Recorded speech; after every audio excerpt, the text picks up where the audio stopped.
Cougar Chats Women's History Month series. I'm thrilled to welcome in Chicago State head women's basketball coach Tiffany Sardin. Coach Sardin, how's it going? Hey Sam, it's going. Thank you for having me. Yeah, I'm happy to be here and just, happy to be just here, period, right? Yeah, we're alive. That's something to celebrate.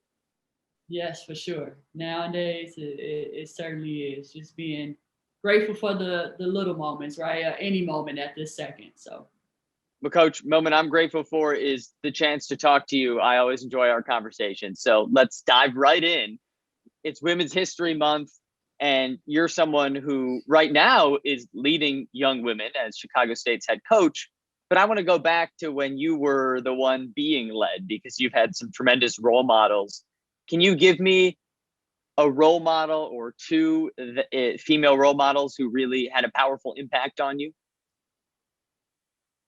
goodness, first, of course, I'll start with my mom. My mom, just goodness, a single mom, single parent home, and just a phenomenal woman. The true uh, epitome or just a figure of like strength, right? Just never giving up. What hard work looked like, what it should feel like, anything of that nature. Just my mom. She's just everything to me, and someone who's just been so supportive of everything I've done. Never questioned it. Just always there for me, no matter what, good, bad, ugly, indifferent. It doesn't matter. She's just been someone who I can always count on and who's always been there for me, non-judgment or anything with whatever. So super grateful to have her here with me still. And yeah, I would say my mom and obviously some of my college coaches or even my high school coach, those women, just everything that I'm trying to be or want to be right now, right? Like so fortunate to have them as examples in my life and showing me the path of what it should look like as well. And just trying to go on that path of what they showed and gave to me and hope I'm doing them well. Give me a lesson that you learned from any of your coaches that you are now putting into practice as a head coach. I would probably say just the whole thing of like no excuses, right? No, make no excuses. Like you're gonna. I think for me, I've always been grown up in a disadvantaged environment or circumstances, but that wasn't an excuse for me, right? It's just something simple as just having my mom being in a single parent home and having six siblings. Um, we were still able to, do what we wanted to do and have the things that we wanted to have or necessary or needed at the moment. But just making no excuses for the things that you really are trying to do or get and doing it with hard work. What hard work look like? The mentality of earning everything, whether it's respect, right? Earning respect or earning something as simple as a scholarship, right? Like I don't get a scholarship to go to college if I'm not working hard for that. So just no excuse mentality and earn everything that you want. How important was it to you in the woman you've become that you had a single parent mother who was so strong and taught you these lessons? Like, how much does that pay dividends throughout your life? It paid a lot. It paid a lot, and she wasn't alone in raising me and my siblings. Obviously, I had some really cool uncles. My mom was the only girl, only woman in her family, but I had a lot of strong uncles who were kind of like that father figure. My dad was around too, but my mom, it's just paid like not stopping, right? Not stopping at any roadblock, like you figuring out a way to go around it, go around it or go through it, but just not taking no or taking the first sign of defeat or adversity as a I can't do it. It's oh yeah, you can. You just got to figure it out, right? And figuring it out on your own, truthfully, is what I've been able to do with a lot of things and just being in the position I'm in right now. Just having to figure out some things because you're not going to have the answers to everything. So at some point, it takes you trying to figure it out and also not being afraid to ask questions, right? If you don't understand something, it's okay to ask questions. It might sound crazy to you, but for the person that you're asking, it's not a crazy question. So just kind of stepping out your comfort zone of being able to ask questions and not stopping at the first roadblock. And you couldn't stop at the first roadblock. I'm just thinking, since I've known you here at Chicago State, you get hired. It's your first time being a head coach, Division I, you're in your hometown, and then bam, there's a pandemic. You can't play. You can't go fly around the country and the world to recruit. Everything's just thrown into chaos. And you can't say, no, you've got to adjust. And you've clearly learned that lesson. Yeah. What I tell you on our last talk or whatever, just being able to adjust and adapt, right?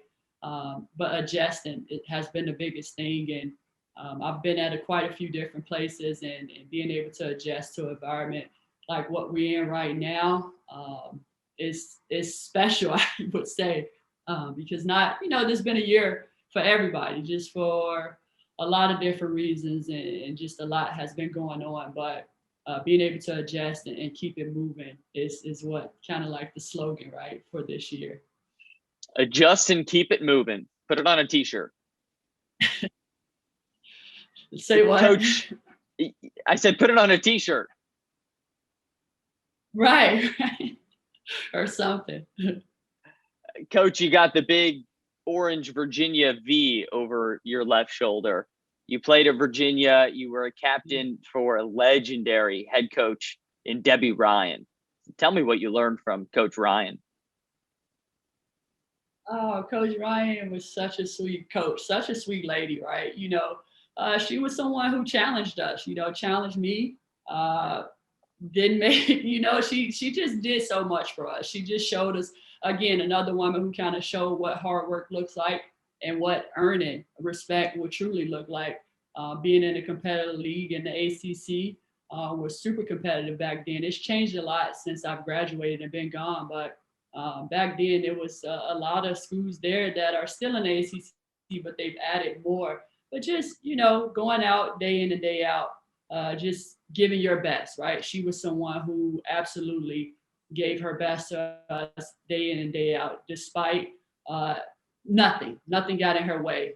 We had a unique process of her recruiting me, honestly, to come to UVA. She was around the 9/11 time. Her and assistant coach Audra Smith, who actually I worked for some time at Clemson, they came to visit me, did a home visit in Chicago during that time, and they had to drive, I think, from Iowa. They were doing another visit. So it was a really unique path, journey to them recruiting me, and how Coach Ryan, all our paths have crossed, honestly. So she's someone who's just taught me again, hard work and earning any little thing or everything that you want. It's going to take hard work. You've listened to these lessons, right? It's not just a coach or a parent talks at you, like you internalize it and now practice it. How thrilled are you to be able to put that in practice, leading young women here at Chicago State? Yeah, it's exciting, right? It's so exciting because I will say our group of young women that we had this year, I think some of them was learning, right? Learning like, wow, this is really serious, or this is really what hard works look like, and probably what it felt like, what it should feel like for some of them. But yeah, it's just showing them the way, and also not asking them to do something that I've never done or won't do right now, because I still would try and get out there with them. But just really trying to be the best example and best role model I can be for them, and giving back what so many people I've been fortunate to give to me in that sense. So, yeah. Coach, what's one message that you want to leave viewers of this Cougar Chat with? One message is just goodness, just not taking things for granted, right? Don't take anything for granted. Don't take things so personal, right? Just be a good person. I think I might have shared this with you. Just being good humans, right? Being good humans and being genuine people. And I think that'll go a long way. Just being who you are, and being comfortable with being who you are and embrace that. There are differences and other people have those as well. So just embrace change and embrace differences, and just love and lead from your heart as much as you can. That's a powerful message. If we're ourselves, if we're nice, everything will take care of itself. Yeah, no, for sure. Just more than just nice, right?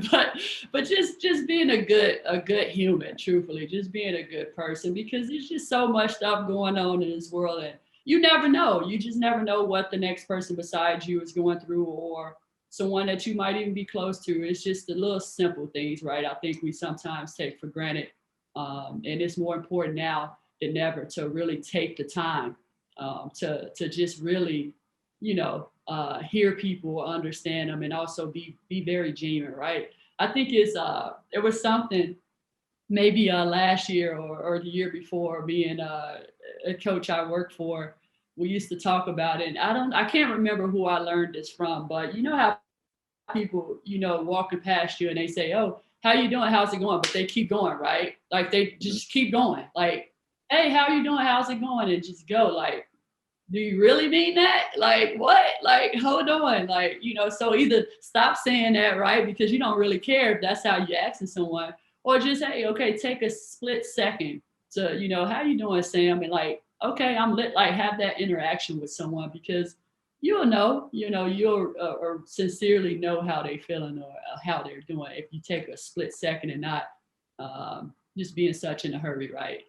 Trust me, Sam, do it. Try doing it. I don't know if you do things like that, but I don't think you do. I haven't heard that from you, but I think Christina, our assistant, will tell you when I hear people say that and they flying past. I'm like, well, great.